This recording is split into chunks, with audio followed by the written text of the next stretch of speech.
Además, en 1839 escribió un libro titulado Ideas Napoleónicas, obra que ocupa lugar destacado entre sus folletos de propaganda y donde trazó las líneas políticas fundamentales de su futuro imperio.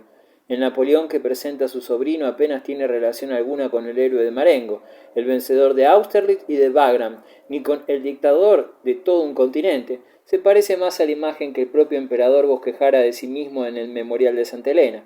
Lo que el príncipe Luis Napoleón decía y trataba de hacer creer al mundo era que el emperador jamás había comenzado una guerra por su propia voluntad, pues sus enemigos no le habían dejado otra solución que emprenderlas, no pudiendo obrar de otra manera.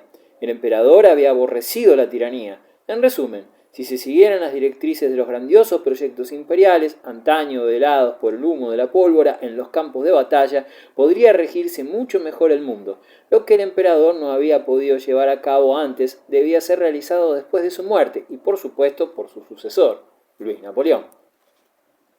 Poco antes del episodio de Boulogne, Luis Napoleón había celebrado un solemne banquete en un hotel londinense. Al llegar a los brindis, invitó a los presentes a otro banquete un año más tarde, en París y en las Tullerías. Luis Napoleón se escapa de la cárcel. Luis Napoleón no pudo cumplir su promesa. Un año después gemía prisionero en el fuerte de Ham, al norte de Francia. Su aventura de Estrasburgo no había tenido consecuencias graves, ya que Luis Felipe no había querido procesarlo y dar al asunto una publicidad intempestiva, limitándose a desterrar al importuno joven a América.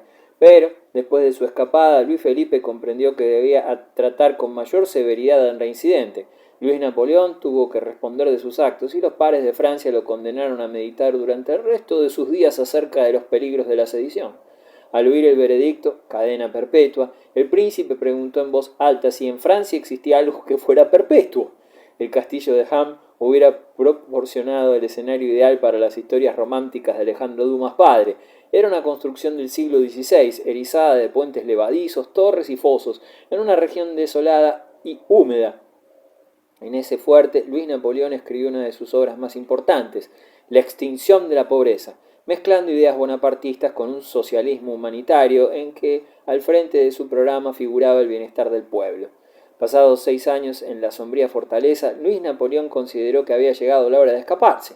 Cierto día salió tranquilamente por la puerta. Se estaban llevando a cabo unas reparaciones en las murallas y los obreros iban y venían indiferentes. Entonces el príncipe, que se había afeitado su célebre bigote, se vistió con la blusa de un obrero y, con una pipa en la boca y un tablón sobre el hombro, abandonó el castillo. Un coche lo esperaba para conducirlo a la estación del ferrocarril. Luis Napoleón tomó el tren para Bruselas y 25 horas más tarde se hallaba en Inglaterra. En una cena de sociedad en Londres, un joven agregado de la embajada francesa oyó de pronto esta pregunta. ¿Lo ha visto usted? ¿A quién? A Luis Napoleón. Se ha evadido y acaba de llegar a Londres. El joven diplomático palideció azorado, corrió hacia la puerta para hallar confirmación a la noticia. Luis Napoleón, príncipe presidente. Sin haber provocado la caída de Luis Felipe, el príncipe Luis Napoleón se encontró con que era su heredero. A fines de febrero de 1848, al abandonar Londres rumbo a París con motivo de la abdicación del rey ciudadano, el príncipe ignoraba todavía de qué modo jugaría sus cartas. Aquella revolución repentina lo sorprendía más que a nadie, pero, fuera una sorpresa o no, quería hallarse presente y desempeñar su papel. Luis Napoleón se puso a disposición del gobierno provisional. Sus propuestas fueron rechazadas. El príncipe trató de demostrar la pureza de sus intenciones y de su patriotismo, llevando a cabo el sacrificio de retirarse provisionalmente de París, ya que su presencia en la capital parecía molesta e inconveniente. Regresó de nuevo a Londres, pero en septiembre 5 departamentos franceses lo eligieron miembro de la Asamblea Nacional. Su abnegación y sacrificio no tenían ya razón de ser. Luis Napoleón aceptó el escaño que se le ofrecía y a finales de aquel mes estableció su residencia en la plaza de Vendôme. El príncipe se encontraba ante una Francia dividida, por no decir desgarrada. Sin embargo, todas las facciones políticas estaban de acuerdo en que era preciso acabar con el caos, el desorden y los combates callejeros. Francia sentía la necesidad de renovarse. Unos esperaban una mano dura y otros, como el realista Thiers, consideraba que la libertad incondicional conduciría a la barbarie. Los obreros odiaban al general Cavaignac, el hombre de la violencia. Querían un régimen republicano y democrático en el que la autoridad fuera enérgica. Así lo deseaban también los campesinos. La atmósfera de angustia permanente y la profunda necesidad de seguridad ofrecieron su oportunidad a Luis Napoleón. La mayoría del pueblo francés aceptaba la revolución y la república, pero no el extremismo de izquierda ni de derecha, y cuando hubo que elegir un presidente se buscó un hombre al que pudiera actuar en el centro y supiera hallar el justo medio entre la revolución y la contrarrevolución. De este modo, Luis Napoleón hizo su entrada en la arena política en otoño de 1848, no como heredero del César, sino como republicano, no como presidente dictador, sino como un tribuno del pueblo que prefería un Washington a un autócrata, un buen ciudadano a un héroe nocivo y peligroso. El príncipe emprendió su campaña bajo las consignas de paz y prosperidad, reformas y orden público. No quería tolerar, decía, ninguna opresión que procediera de la derecha o de la izquierda. Debían terminar las moratorias, dudas y concesiones. Su nombre era la mejor garantía de realización de tal programa. La nueva unidad nacional se forjaría en torno a la tradición napoleónica, que metía sus raíces en los principios de la Gran Revolución. Los obreros no olvidaban que Luis Napoleón había escrito La extinción de la pobreza, lo que no dejaba de recordar el príncipe continuamente.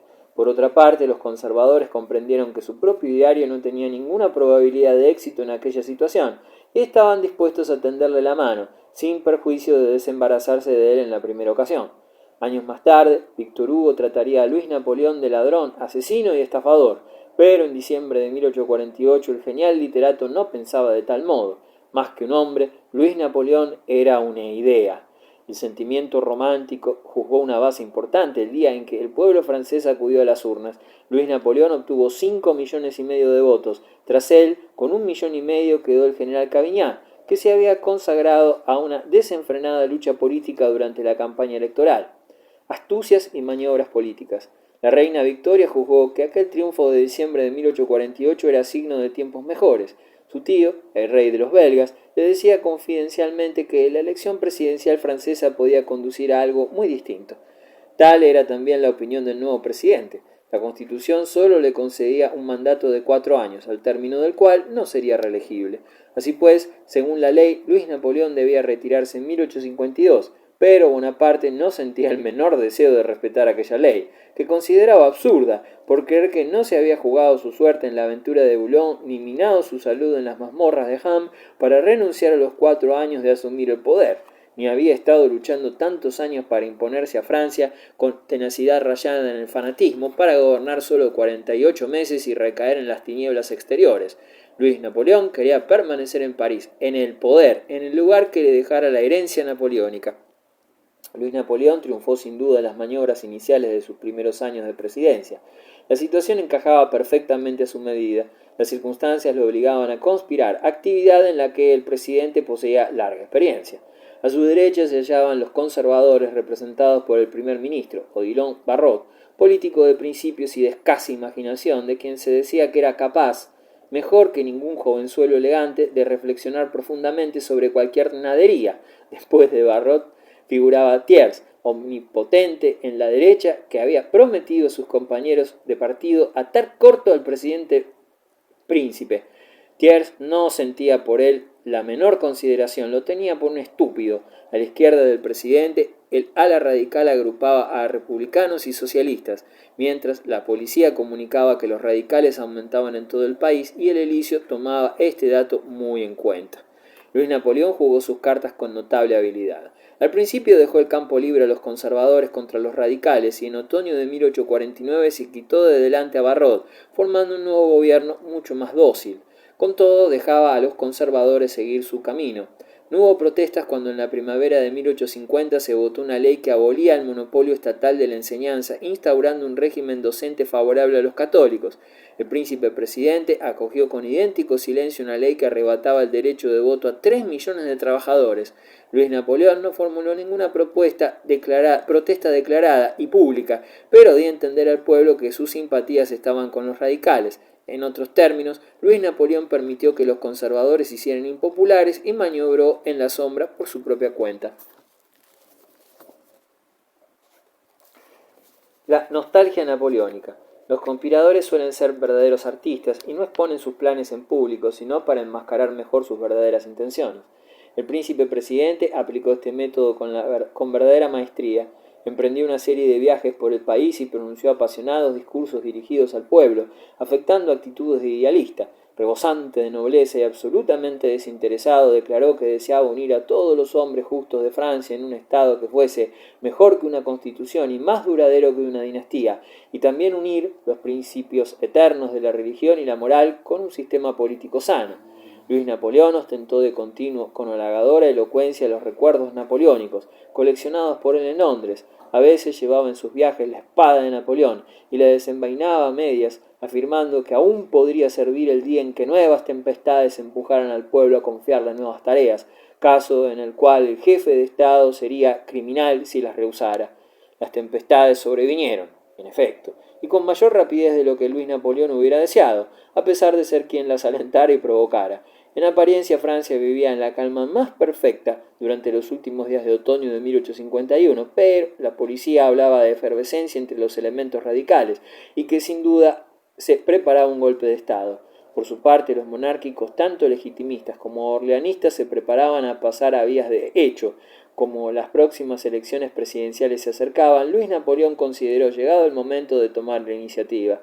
El 1 de diciembre de 1851 el presidente celebró en su palacio una cena seguida de una recepción, y aunque aquella noche Luis Napoleón recibió a sus invitados con su amabilidad acostumbrada y su cortesía irreprochable, por los salones circulaban insistentes rumores de que un golpe de Estado era inminente. A las 10 de la noche el presidente se despidió de todos y se encerró en su despacho con algunos hombres de absoluta confianza, entre ellos su medio hermano, el duque de Morny, y Saint-Armand, ministro de guerra. El duque de Morny tomó la iniciativa de los proyectos que habían de ser discutidos por última vez y que debían llevarse a cabo a la mañana siguiente, aniversario de la batalla de Austerlitz.